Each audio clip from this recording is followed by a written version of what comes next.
mas é o princípio da realidade objetiva.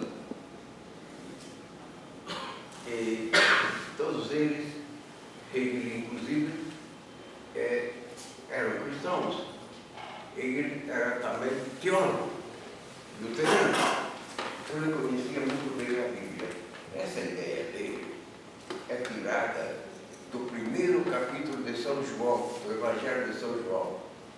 No princípio era o Verbo, e o Verbo estava em Deus, e Deus era o Verbo. Então, no princípio estava o pensamento, e o pensamento estava em Deus, e o pensamento era Deus.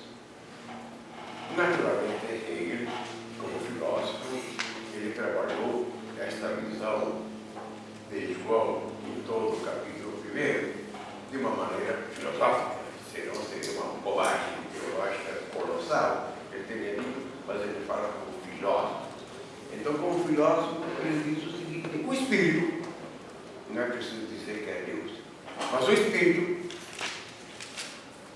uma realidade absolutamente espiritual, se projetou, por assim dizer, se encarnou na natureza. Então, a natureza que nós vemos, as montanhas, os mares, os vales, e as pessoas e os bichos que nós somos, tudo isso, esse conjunto que chamamos natureza, ele é uma projeção do Espírito. Cada coisa que existe é uma certa imitação, concretização de um Espírito, de uma realidade espiritual que veio desse mundo. Muito bem. Isso que é o idealismo. Então, toda a realidade parte de uma ideia. E a ideia que chamamos Espírito. Espírito que se projeta na natureza. E a natureza evolui. O processo dialético complicado que ele inventa. Mas evolui. E essa natureza evoluiu para a vida vegetal. Evoluiu para a vida animal. Isso é um nível ainda inconsciente. A natureza é morta, ou seja, inanimada. A natureza é animada no vegetal, a natureza dotada de sensibilidade no animal, ainda pertencem ao reino do espírito inconsciente. Sucede que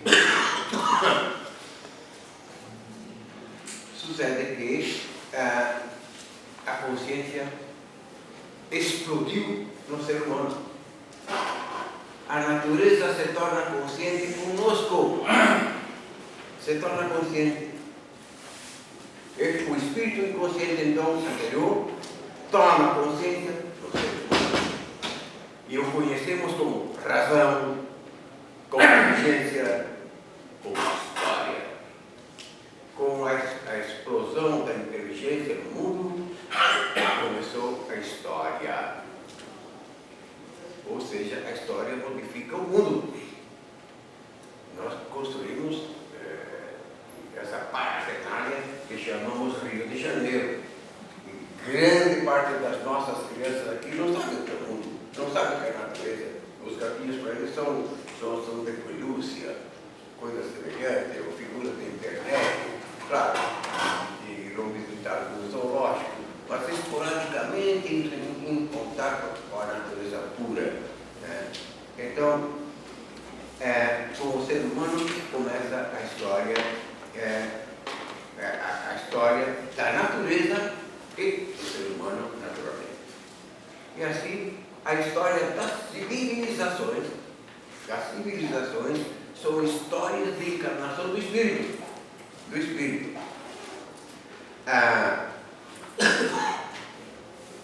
O Espírito torna-se sempre mais consciente, na medida que avança, e sempre mais livre. Então, Hegel diz que o mundo entendido assim, o espírito que se projeta na natureza, é um espírito inconsciente, se torna sempre mais consciente, sempre mais livre, até a consciência absoluta e absolutamente livre, claro, no mundo moderno, no mundo em que ele vive. Na modernidade, a consciência inconsciente se tornou consciência absoluta e consciência absolutamente livre. Livre aonde? Na constituição dos povos. E aqui voltamos à pessoa.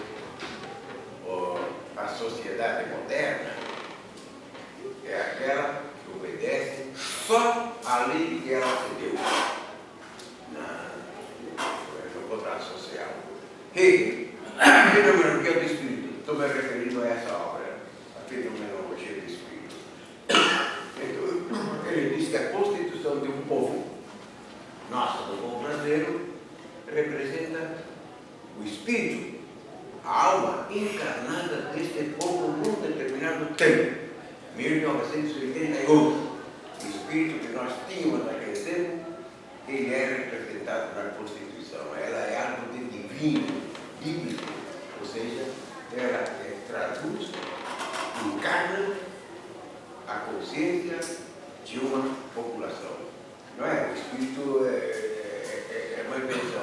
Quando queremos falar do espírito, é o espírito coletivo, que se exprime na lei que todos nós votamos através dos nossos representantes. Esse é o nosso espírito. Essa é a nossa consciência. Essa é a consciência, como se diz, nacional. Essa aqui. Agora, detalhando um pouquinho, mas sumariamente, porque senão nós vamos muito longe, detalhando um pouco.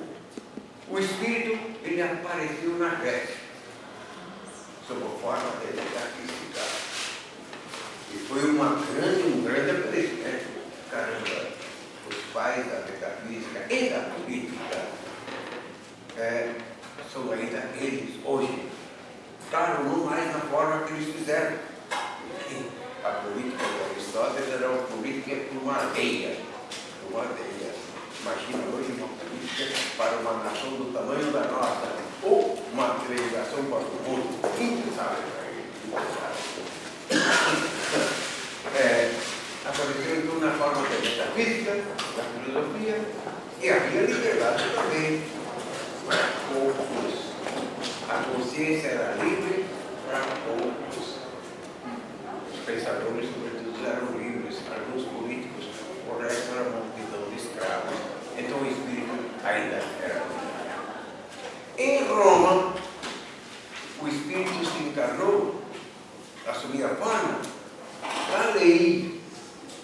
Roma é a mãe do direito até o dia de hoje.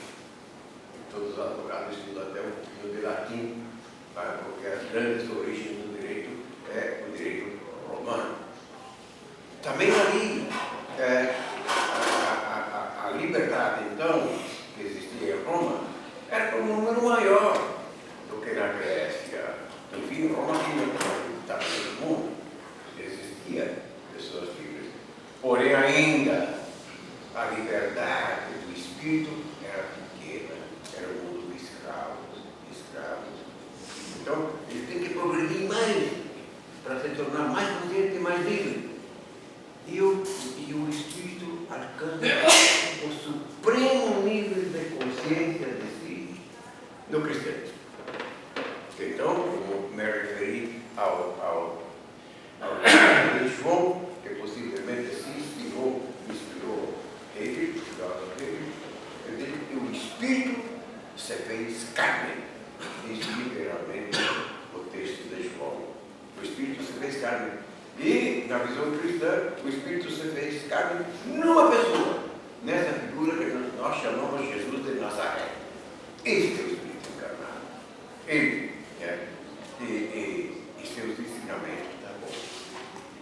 Entretanto, então o espírito que veio em plenitude não era plenamente livre, porque o cristianismo, infelizmente, viveu e protegeu a escravidão também. A igreja teve escravos até a independência aqui no Brasil. A libertação dos escravos. A igreja tinha escravos também. Então ela conviveu. Por isso livre interiormente. E como ele se tinha dissociado de Roma, ele considerava a liberdade de todas as pessoas um preceito evangélico, por toda a razão. O Evangelho é libertador de todos. Entretanto, nós, os homens que conduziram o cristianismo, não fizeram isto. Por isso mesmo, precisou aparecer a modernidade. Aí sim, porque na Idade Moderna, na Idade de Hegel, o espírito, então, alcança o máximo de consciência na constituição do Estado, como falava antes. É a consciência de um povo que está aí. E de um povo livre, absolutamente livre, porque ele é livre de se dar a lei. Eu obedeço sim à lei de Cristo.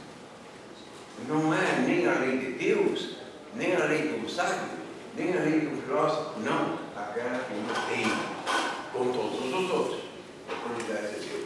Então nós alcançamos, o Espírito alcança na Idade Moderna a suprema consciência e a suprema liberdade.